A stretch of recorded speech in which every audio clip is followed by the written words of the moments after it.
नमस्कार मित्रो, माझ्या कायदेभान या लीगल चॅनलवर तुमचं स्वागत आहे। आजच्या व्हिडिओचा विषय आहे 101 चा वसुली दाखला आणि कोऑपरेटिव्ह बँकांची दादागिरी। या संदर्भाने आपण माहिती, तरतूद आणि उपाय बघूया।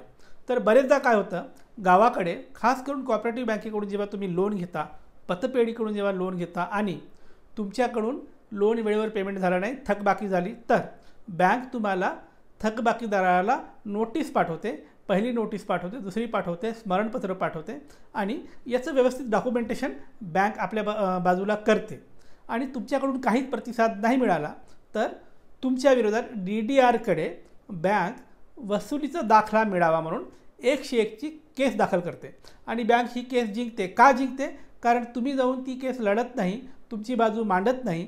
बँकेने ज्या काही इरेग्युलॅरिटी केल्या आहेत, जे काही कायदेशीर गोष्टीचं उल्लंघन करून तुमच्यावर जास्तीचं इंटरेस्ट आकारलेला आहे, तुम्हाला व्यवस्थित पेमेंट दिलेलं नाही आहे, लोनची रक्कम पूर्ण दिलेली नाही आहे, टप्प्याटप्प्याने दिली आहे किंवा कपात केलेली आहे, अशा ज्या काही गडबडी बँकेने केल्या, यातील कुठलीच गोष्ट तुम्ही तिथे मांडत नाही। तिथे म्हणजे कुठे?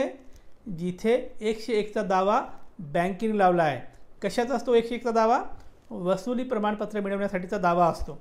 तर तुमच्या विरोधात बँकेने जे काही बेकायदेशीर ॲक्टिव्हिटीज केल्यात, या संदर्भाने तुम्ही 101 चा दावा जेव्हा बँक चालवते तिथे जाऊन तुम्ही प्रतिवादी म्हणून तुम्ही आपली बाजू मांडायची आणि तुम्ही जी काही बँकेबद्दल तक्रार करता, जी काही बँकेने इरेग्युलॅरिटी केली, त्या संदर्भाने व्यवस्थित जर तुम्ही आपला जबाब तिथे नोंदवलात तर त्याच्यामध्ये जर मेरिट असेल तर बँकेचं 101 च्या अंतर्गत जी काही प्रोसिडिंग्स बँकेने लावली आणि वसुलीचा दाखला मिळावा म्हणून जी काही प्रेयर टाकली, हे जे बँकेचा अर्ज आहे हा अर्ज रिजेक्ट होतो।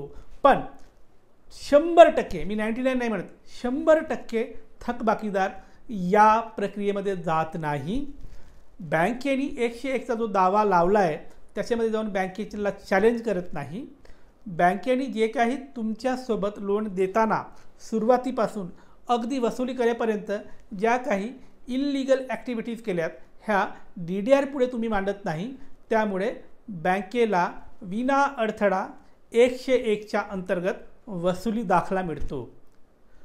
बरीच लोक बँकेकडे वसुली दाखला आल्यानंतर त्याच्यानंतरही काही ॲक्टिव्हिटी करत नाही। मग बँक काय करते, हा वसुली दाखला घेऊन जाते, रिकव्हरी ऑफिसरला देतं। एकतर रिकव्हरी ऑफिसर येऊन तुम्हाला त्रास देतो किंवा कलेक्टरकडे जाऊन जप्तीसाठी एक दुसरी केस दाखल करते वसुली दाखल्याच्या आधारे आणि कलेक्टर वसुली दाखल्याच्या आधारे जप्तीचे आदेश देतो आणि जेव्हा घर जप्ती करायची वेळ येते तेव्हा तुम्ही वकिलाकडे धावत येता आणि या वसुली दाखल्याला आणि कलेक्टरच्या आदेशाला रद्द करावं, स्टे करावं म्हणून रिक्वेस्ट करता। पण तोपर्यंत बराच वेळ निघून गेला असतो आणि हे केवळ फक्त तुमच्या अनास्थेपोटी किंवा तुम्ही बेफिकीर वागलात म्हणून इतकं सगळं तुम्हाला भोगावं लागतं किंवा तुमचं घर जप्तीची वेळ येते। खरं तर तुम्ही काय करायला पाहिजे, जसं 101 ची प्रोसिडिंग्स तुमच्या विरोधात बँकेने DDR कडे लावली तिथेच जायचं आणि बँकेने कसं इरेग्युलॅरिटीज केल्यात याबद्दल तुम्ही व्यवस्थित वकील लावून केस लढा। आणि तुम्हाला आत्ताही सांगतो, बँका, पतसंस्था, क्रेडिट कोऑपरेटिव्ह सोसायटीज हे लोक कायद्याचं उल्लंघन हमखासपणे करतात आणि वसुली करतात किंवा वसुलीची प्रक्रिया चालवतात। त्यामुळे 101 चा दावा, वसुली दाखल्याचा दावा जेव्हा लावला जातं तेव्हा जाऊन जर बँकेच्या इरेग्युलॅरिटीज तुम्ही DDR पुढे मांडलात तर मुळात तुमच्या विरोधात जो वसुलीचा दाखला बँकेला प्राप्त झालेला असतो ना, तो मुळात त्यांना मिळणारच नाही। बँकेचा अर्ज रिजेक्ट होणार।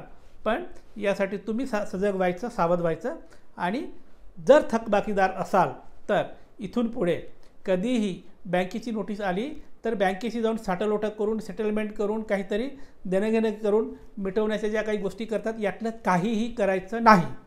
बँकेला म्हणायचं तुम्ही 101 चा दावा दाखल करा DDR कडे आणि त्याच्यानंतर प्रतिवादी म्हणून तुम्ही जायचं, आपलं म्हणणं व्यवस्थित मांडायचं, लिखितपणे मांडायचं आणि बँकेचा हा जो अर्ज आहे वसुली दाखला मिळण्याचा, हा अर्ज रिजेक्ट होण्यासाठी काय काय ग्राउंड्स तुमच्याकडे आहेत ते नीट मांडा आणि इथेच याच स्टेजला तो अर्ज मंजूर होणार नाही याची दखल घ्या। म्हणजे पुढच्या सगळ्या जे काही प्रोसेस आहेत किंवा जो काही त्रास आहे तो मुळातच इनिशियल स्टेजला टाळला जाऊ शकतो आणि त्यासाठी कायदेशीर तरतूद आहे आणि बँकेने केलेल्या भरपूर ज्या चुका असतात त्यासुद्धा तुमच्या मदतीसाठी येत असतात, तुम्हाला त्या लाभाच्या ठरतात. फक्त तुम्ही ते वापरलं पाहिजे, ते वापरा. तर मित्र, ही होती माहिती की 101च्या अंतर्गत जेव्हा वसुली दाखला मिळण्यासाठी दावा लावला जातो त्या संदर्भाने तुम्ही काय काळजी घ्यावी आणि बँकेची जी मुजोरी आहे ती कशी मोडून काढावी या संदर्भाने माहिती आणि